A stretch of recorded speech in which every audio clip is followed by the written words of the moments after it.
Hello दोस्तों, स्वागत है आपका नई क्लास में नए टॉपिक के साथ में। आज हम लोग जनरल स्वास्थ्य चैप्टर के मोस्ट इंपोर्टेंट जो एमसीक्यू हैं उनको देखने वाले हैं। ठीक है, 20 के करीब एमसीक्यू करवाऊंगा और सारे के सारे इंपोर्टेंट एमसीक्यू होंगे। वैसे भी इस चैप्टर में से उतने एमसीक्यू नहीं पूछे जाते, लेकिन आपको तैयारी अगर पूरी करनी है, अगर सपना देखा है 70 में 70 नंबर बायोलॉजी में स्कोर करने का, तो एमसीक्यू पढ़ने होंगे। ठीक है, सबसे पहला हमारा एमसीक्यू है, भारत में परिवार नियोजन कार्यक्रम कब प्रारंभ हुआ? और इसमें से कितनों के आंसर आपको आ रहे हैं नीचे आपको कमेंट करके बताना है। ठीक है, अभी तो 5 लिखे हैं, अभी हम 20 एमसीक्यू को देखेंगे। ठीक है, तो सन 1951 में हुआ, सन 1970 में हुआ, सन 1960 में हुआ या सन 1950 में हुआ? इसका करेक्ट आंसर आपको भी कमेंट करना है अगर आपको आता है तो। ठीक है, नहीं आता तो आप जान जाओगे। तो सन 1951 में इसका करेक्ट आंसर क्या है? 1951 में। ठीक है, कार्यक्रम कब प्रारंभ हुआ? तो 1951 में प्रारंभ हुआ। ठीक है, अगला क्वेश्चन है, निम्न में से कौन यौन संचारित रोग है?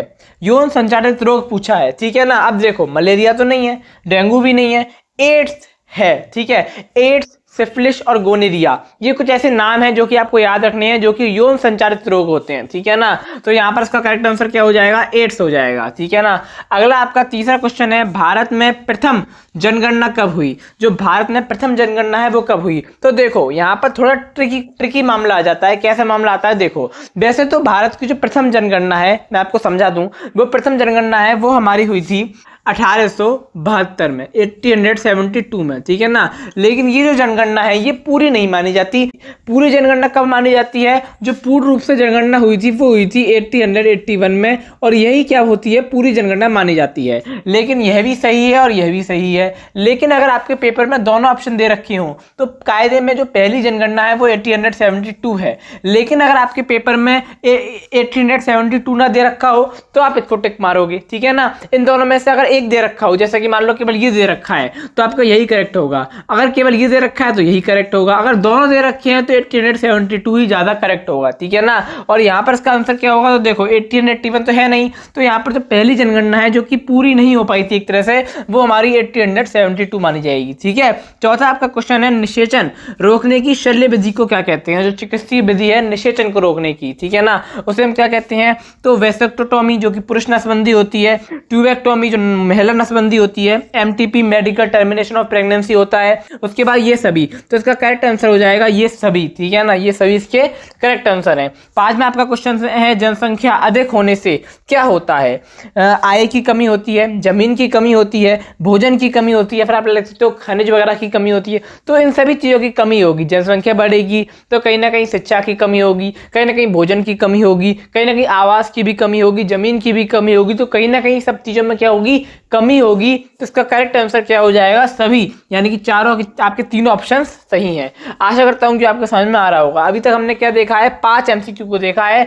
अब हम लोग देखेंगे नेक्स्ट एमसीक्यू। नेक्स्ट क्वेश्चन है, निम्नलिखित में से कौन सी तकनीकी जीव निषेचन से संबंधित है? जीव निषेचन, अब ये जीव निषेचन क्या है? तो कुछ नहीं है, वही जो आपका पात्र निषेचन जो होता है, यानी कि जब क्या करते हैं परख नली में हम क्या करते हैं? नर शुक्राणु और मादा अंडाणु के निषेचन की क्रिया करते हैं, वही है, ज्यादा इसमें कुछ नहीं है। अब देखो यहाँ पर क्या लग रहा है? जीव निषेचन की टेक्निक है, तो क्या है आपका? ZIFT, ICSI, GIFT या फिर IUT? कौन सी इसमें से करेक्ट आंसर ऑप्शन होगा? तो देखो, समझो, निषेचन में क्या होता है? निषेचन से क्या बनता है? युग्मनज बनता है, और युग्मनज को हम लोग क्या कहते हैं? जायगोट कहते हैं। तो यहाँ पर J से जायगोट और J से GIFT, यही आपका क्या हो जाएगा? इसका करेक्ट ऑप्शन हो जाएगा। ठीक है ना, और सब इसके करेक्ट ऑप्शन बिल्कुल भी नहीं हो सकते। ठीक है, उसके बाद अगला क्वेश्चन है, विश्व का पहला देश जिसने परिवार नियोजन कार्यक्रम लागू किया है, कौन सा है? तो जापान है, USA है, भारत है या भूटान है?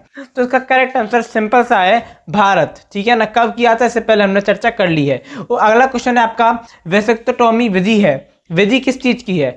आप जानते हो ये पुरुष से संबंधित है, पुरुष नसबंदी, ठीक है ना, उससे संबंधित है। तो यहाँ पर क्या होगा? अंडवाहिनी को काट देना, शुक्र वाहक को काट देना, इसके बाद जनसंख्या वृद्धि का एक कारक, या फिर उपरोक्त में से कोई नहीं। तो सिंपल सा आंसर हो जाएगा इसका शुक्र वाहक को काट देना, क्योंकि ये पुरुषों से संबंधित है। ठीक है ना, अगर ये आपका ट्यूबेक्टोमी होता तो वो महिला से संबंधित, तो उसमें अंडवाहिनी को काट देना, इसमें शुक्र वाहक को काट देना। ठीक है, अगर आपका क्वेश्चन है, IUD का एक उदाहरण है। IUD का एक उदाहरण क्या है? शुक्र वाहक उच्छेदन कोई नहीं, सी मतलब कॉपर टी, इसका मतलब क्या है कॉपर टी, या फिर आपका दोनों। तो इसका करेक्ट आंसर हो जाएगा आईयूडी का मतलब है कॉपर टी, ठीक है ना। कॉपर टी एक उदाहरण है इसका, आपको याद रखना है। 10वां नंबर क्वेश्चन है शरीर के बाहर होने वाले निषेचन को क्या कहते हैं। तो देखो शरीर से बाहर निषेचन कहाँ होगा, पात्र में होगा, यानी कि हम क्या लेंगे, ट्यूब लेंगे। इस ट्यूब में क्या लेंगे, नर शुक्राणु को डालेंगे, मादा अंडाणु को डालेंगे, और इनमें क्या होगी, निषेचन की प्रक्रिया होगी।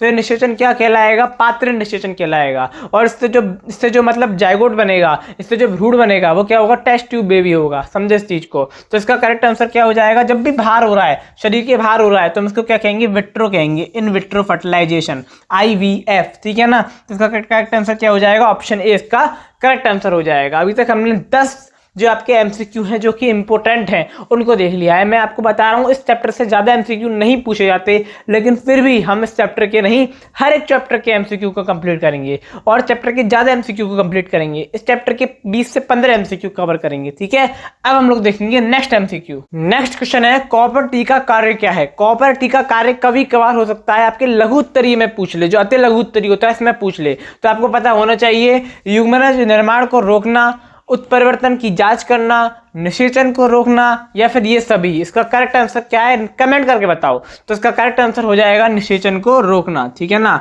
अगला आपका 12वां क्वेश्चन है जननांग मस्सा निम्न में से किसके द्वारा फैलता है, किस चीज के द्वारा फैल रहा है वो आपको बताना है। पहला ऑप्शन है हेपेटाइटिस, बी ऑप्शन है हर्पिस विषाणु, सी ऑप्शन है ट्राइकोमोनास, डी ऑप्शन है पेपिलोमा विषाणु। तो इसका करेक्ट आंसर है पेपिलोमा विषाणु के कारण फैलता है, ठीक है ना।